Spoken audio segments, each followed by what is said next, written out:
الحمد للہ رب العالمین والصلاة والسلام علی رسولہ الامین محمد وعلی آلہ واصحابہ اجمعین ومن تبعہم بإحسان الی یوم الدین۔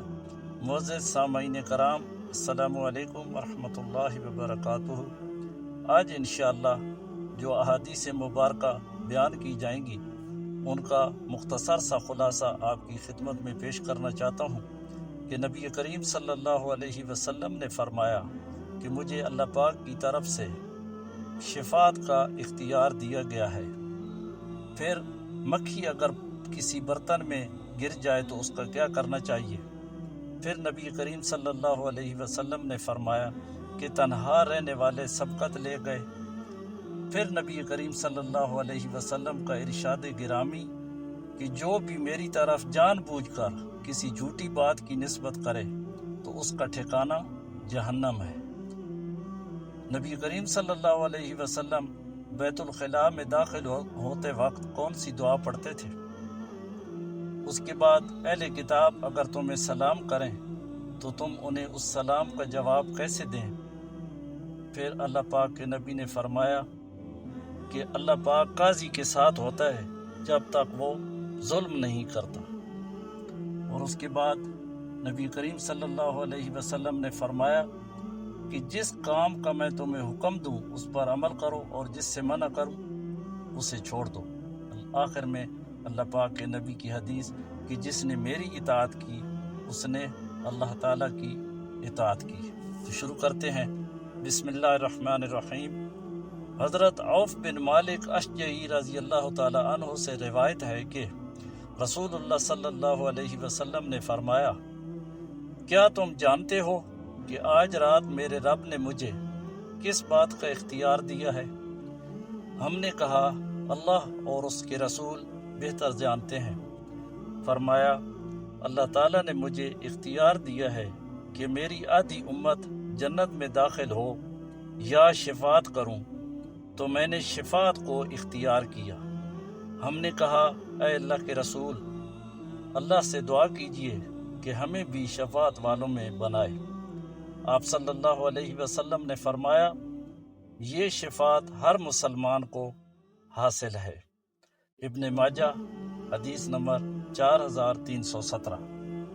حضرت ابو ہریرہ رضی اللہ تعالی عنہ سے روایت ہے کہ نبی اکرم صلی اللہ علیہ وسلم نے فرمایا، اگر تم میں سے کسی کے برتن میں مکھی گر جائے تو وہ یاد رکھے کہ مکھی کے ایک پر میں شفا اور دوسرے میں بیماری ہوتی ہے، اور وہ اپنے بیمار والے پر کے ذریعے اپنا بچاؤ کرتی ہے، یعنی پہلے اسے برتن میں ڈالتی ہے۔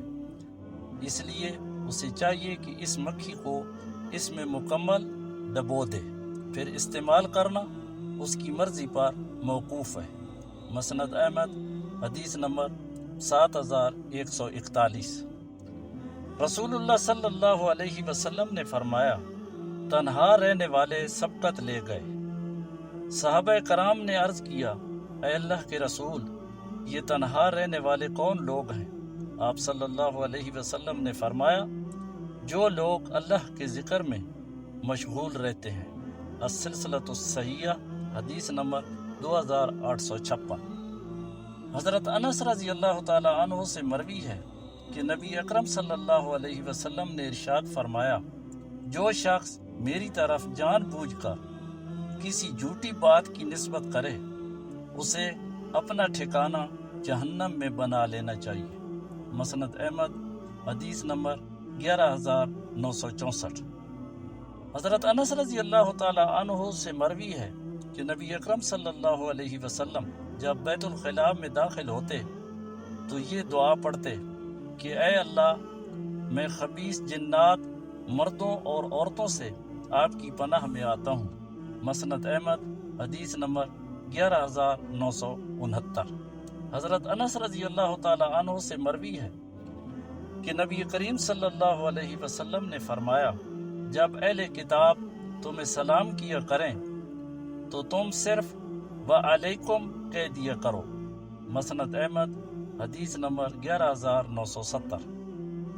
رسول اللہ صلی اللہ علیہ وسلم نے فرمایا، اللہ قاضی کے ساتھ ہوتا ہے جب تک وہ ظلم نہیں کرتا، اور جب وہ ظلم کرتا ہے تو وہ اسے چھوڑ کر الگ ہو جاتا ہے اور اسے شیطان چمٹ جاتا ہے۔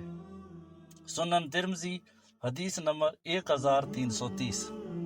حضرت ابو ہریرہ رضی اللہ تعالیٰ عنہ سے روایت ہے، رسول اکرم صلی اللہ علیہ وسلم نے فرمایا، جس کام کا میں تمہیں حکم دوں اس پر عمل کرو، اور جس سے منع کروں اس سے باز رہو۔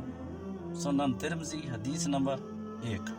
حضرت ابو ہریرہ رضی اللہ تعالیٰ عنہ سے روایت ہے کہ رسول اللہ صلی اللہ علیہ وسلم نے فرمایا، جس نے میری اطاعت کی اس نے اللہ کی اطاعت کی، اور جس نے میری نافرمانی کی اس نے اللہ کی نافرمانی کی۔ سنن ترمذی حدیث نمبر 3۔ اللہ پاک سے دعا ہے کہ جو ہم نے سنا، جو ہم نے بیان کیا، اس پر عمل کرنے کی توفیق عطا فرمائے۔ آمین ثم آمین۔